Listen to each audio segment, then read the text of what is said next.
অলস বাঙালির বৃষ্টি আসলেও তো সিম্পল কিছু খাওয়ার খুবই ইচ্ছা। কিন্তু আজকে আমার মন চাচ্ছিল এই ভরা বৃষ্টিতে মাংস আর রুটি খাওয়ার।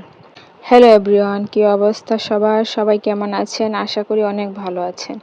কয়েকদিন ধরে তো সারা দেশে প্রচুর বৃষ্টি পড়তেছে। আমাদের এইদিকেও অনেক বৃষ্টি পড়তেছে। বাহিরে তেমন একটা যাওয়া হয় না, রাইসা বাসার থেকে তেমন একটা বের হতে পারে না। তাই ভাবলাম রান্না বান্না করে একটু সময় কাটিয়ে নিই, তার সাথে অন্য একটা কিছু রান্না করি। আমার মেয়েটা মোটামুটি এখন মাংস খেতে খুবই পছন্দ করে, আগে একটুও খেতে পারতো না।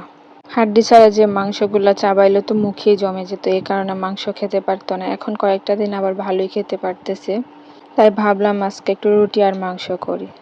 বাহিরে তো বৃষ্টি কোনো থামার নামই নেই, এই যে এখন আবার বৃষ্টি শুরু হয়েছে। একটু সময় বৃষ্টি থামে, আবার কিছুক্ষণ পরে আবার জোরে শুরু হয়। এদিকে বলতে বলতে আমি রুটি সুন্দর করে ডো বানিয়ে নিয়েছি। এখন রুটি বলতেছি আস্তে আস্তে। অল্প একটু ডো নিয়েছি, এখানে কয়েকটা রুটি বানাবো।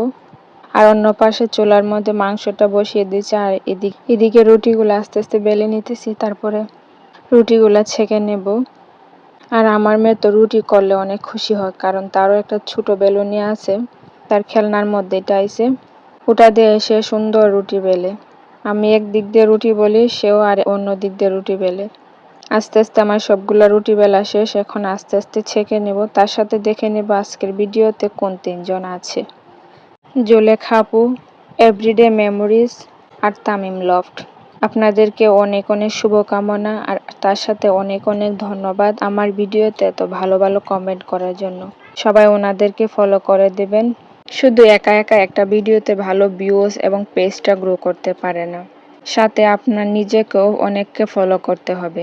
অন্যের ভিডিও দেখে লাইক কমেন্ট করতে হবে। সবসময় চেষ্টা করবেন সম্পূর্ণ ভিডিও দেখে তারপর একটা কমেন্ট করার, তাহলে আপনার পেজটা ও ফেসবুক অনেক তাড়াতাড়ি গ্রো করে দেবে। আজকের ভিডিওটা এখানে শেষ করছি। সবাইকে আল্লাহ হাফেজ।